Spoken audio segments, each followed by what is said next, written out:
Good afternoon.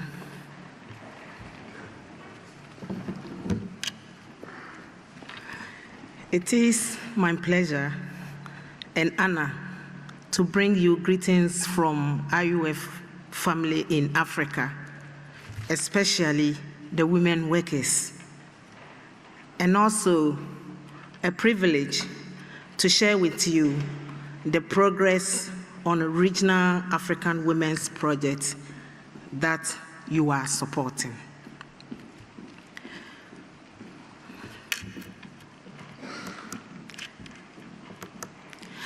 The project was in response to rising gender bias in Africa in the mid-2000s, when the participants at the IUF African Regional Women's Conference in Lusaka, Zambia, 2006, noted that women's concerns were barely recognized in trade union agendas. No women activities between the regional conferences and meetings. No communication between regional women's committee members and women unionists. Women's representation in IUF African Regional Committee was too low. So against this background, strong proposal was submitted to the IUF Regional Conference for a special project to address these concerns. Thus, the start of the IUF African project in 2007. Through its action program for equality, IUF is technically supporting education, awareness raising, and mobilization to attract more women workers to join unions, to encourage women to be more active in unions, to get women elected as leaders, and also to win men's support for women's unionism. To start the project, we had separate sub-regional workshops, which was held one in English-speaking country and one in French-speaking country. In this workshop, participants set the ball rolling to get gender issues such as women's health and safety into mainstream union agenda, to build the confidence and capacity of women union members to take part in all union activities, including bargaining with employers and lobbying governments. So how did we go about it? As part of our methodology was to raise awareness of women's rights and build strong campaigns to get them implemented with focus on ILO conventions. Also to strengthen solidarity and alliance among IUF affiliated unions, including your union.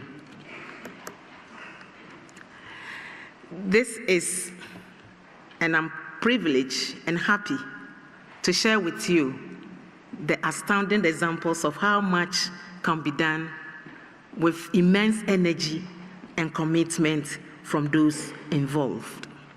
So far, in the 6 years of the project, the following has been achieved in the 16 participating African countries. We have been able to organize about 25,000 women in Africa, where without this project had little knowledge about trade unionism and their rights were being trampled upon. In our implementation, we did not discriminate.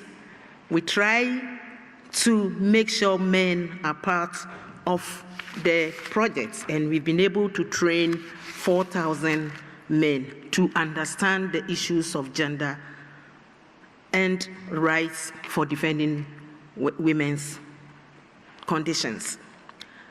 We have been able to have women being trained to gain confidence to take on leadership roles with an impact also on their lives beyond the workplace and the union. We have been also able to change attitudes because, as you all know, trade unionism started with a background of men leading the organization. And for that matter, when women joined employment, it was an issue to see how best that trade unions defending workers' rights will include these women who have just taken appointment. So we have to change the attitudes of men towards women's participation in trade union. So you see this picture is an activity on how collectively as workers, both men and women, we can change the status quo on workers' conditions, whereby women issues will be highly reflected to address the issues of trade unionism in Africa. And let me share a testimony from one of our participants that benefited from our training program in Zambia. And I would like to quote the speech, the voice of this woman. I appreciate the chance to attend the workshops other than benefiting at work. I had to apply the same information during my exams when writing a human resource paper. Remember, the roles we used to have of teaching others at the workshops. This helped me in my conversational skills when addressing a number of people. The benefits are too numerous to mention. All I can say for now is thank you, IUF, and keep it up.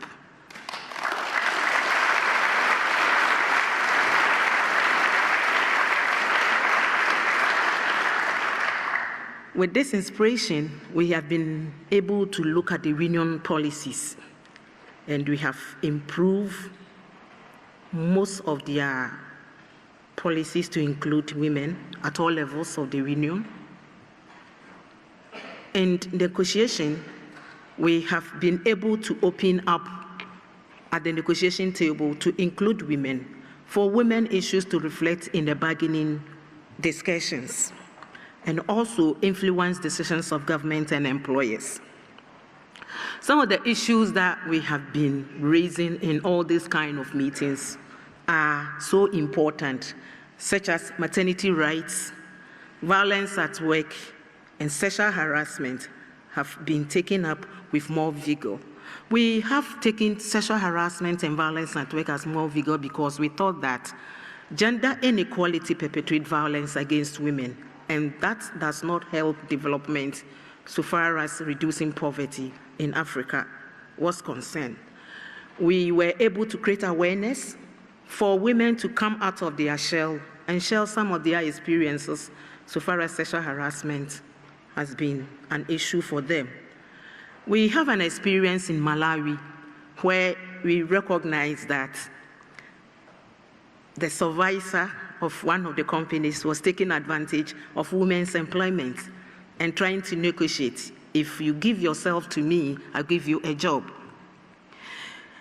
And in our training program, after discussing, sharing, making it public, putting the information on the impact of sexual harassment so far as productivity in the employment sector is concerned, we got 6 women who were bold to share their experiences on how this one particular supervisor have been taking advantage of them because they are women, because they also work in a precarious conditions, casual, outsourced, who thought that he has no plans, nobody to look at, but then realized that the trade union was an eye, was a supportive organization to help them to have safe and work in a safe conditions.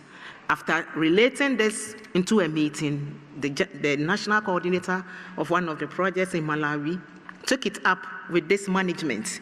And I would like to share with you that immediately we left that meeting, that supervisor was given the gates out.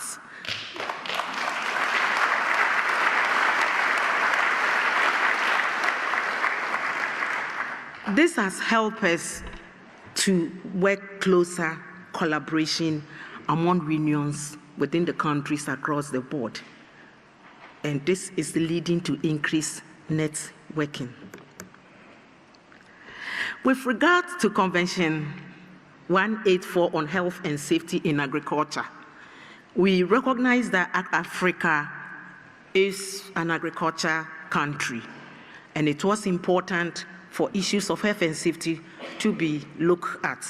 So one of the things that the project picked up to campaign and create awareness was Convention 184 for governments to ratify the convention.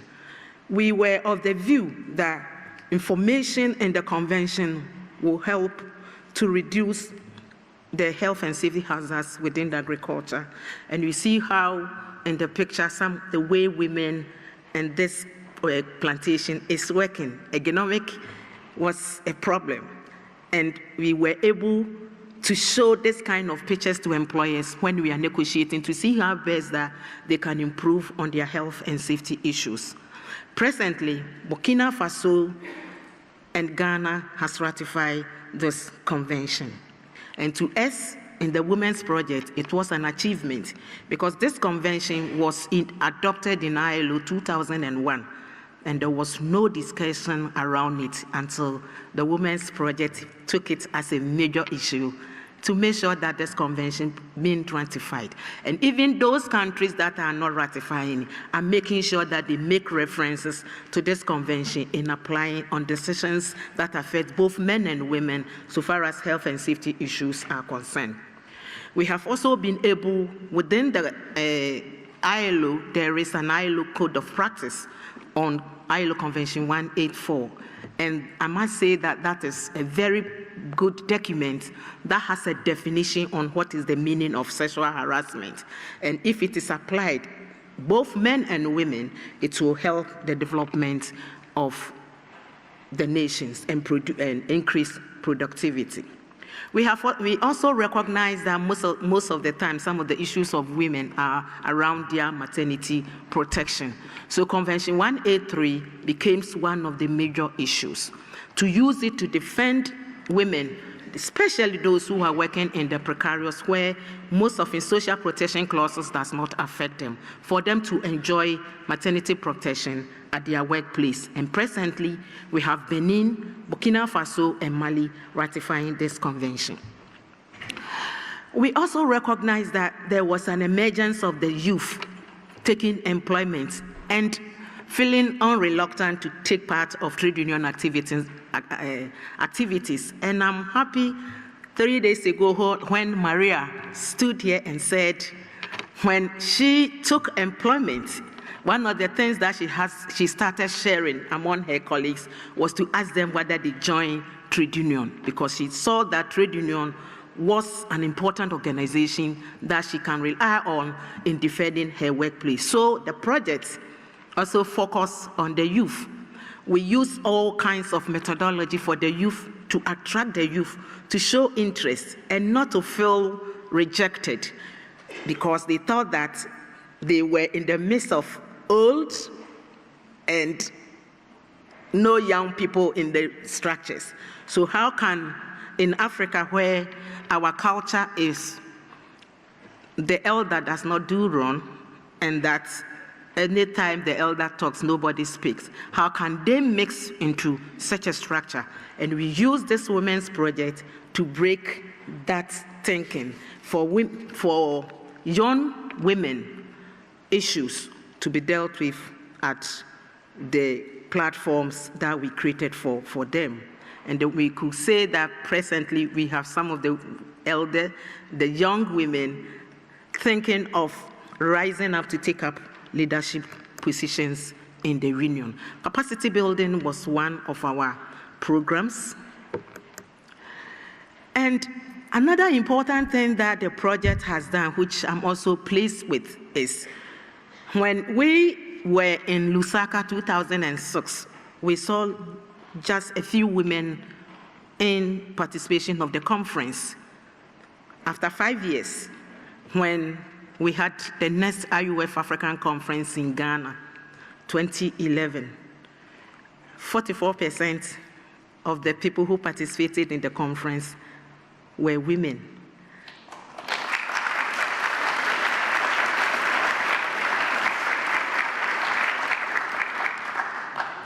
And through their participation and the acceptance of the conference, both men and women, we were able to change most of the rules of the IUF Africa regional status to make sure that in the regional committee, we will be able to have 50%. Even though IUF policy was 40%, we managed to use an affirmative action to amend the clause whereby both tutelars of the Women's Committee, the chairperson and the vice of the Women's Committee, become automatic members of the regional committee to make sure that their participation becomes 50-50.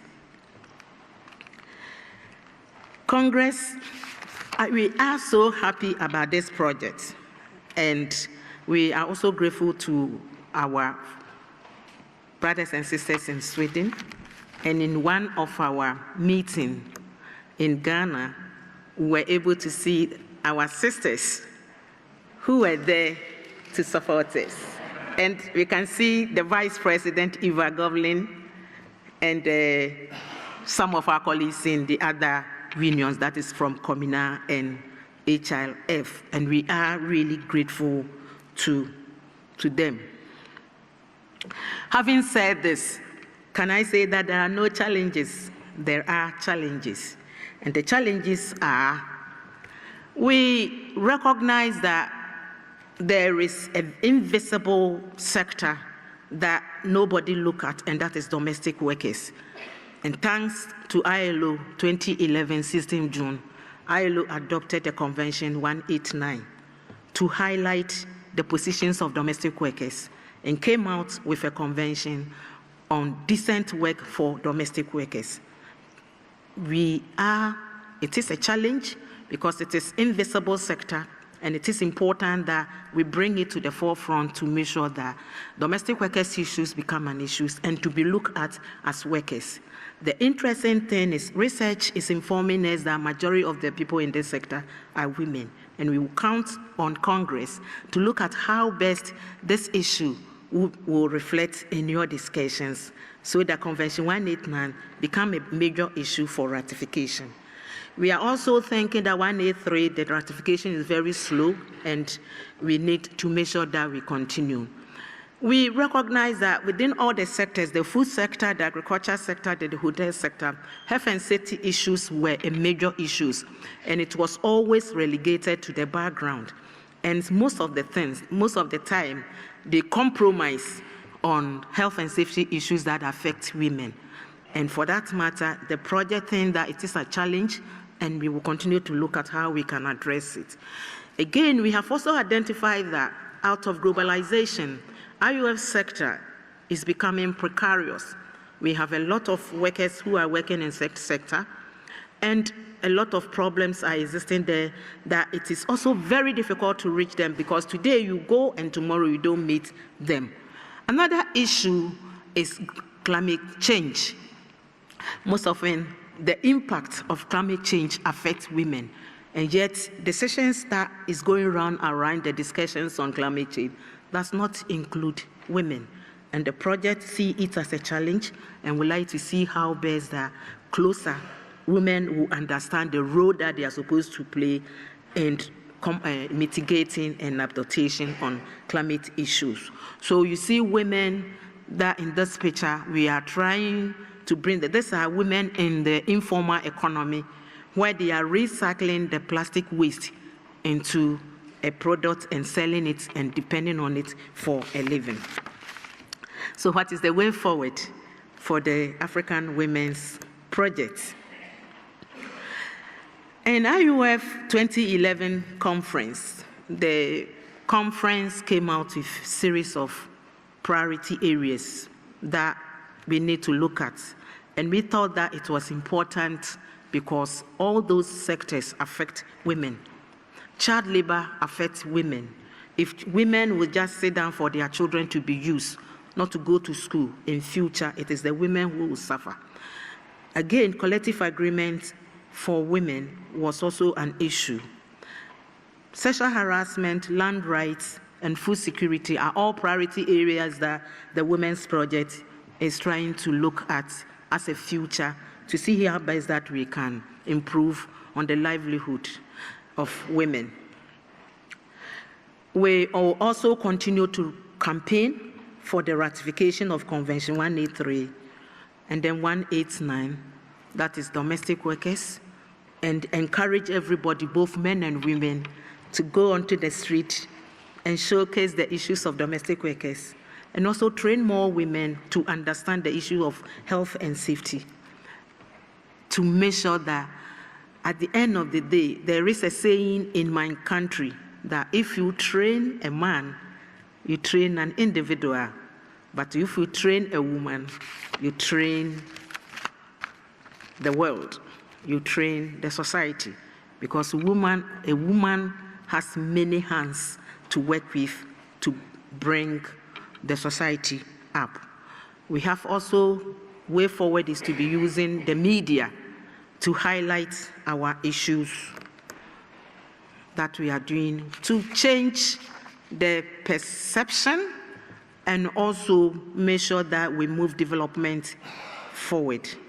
And I would like to conclude by saying that on behalf of the IUF and also the IUF Africa women workers, we would like to express our appreciation to you, to Communal, and to HRF. And we'd like to say that without you, all these things that I have shared with you could not have been achieved. And on that note, I would like to say solidarity forever. Solidarity forever.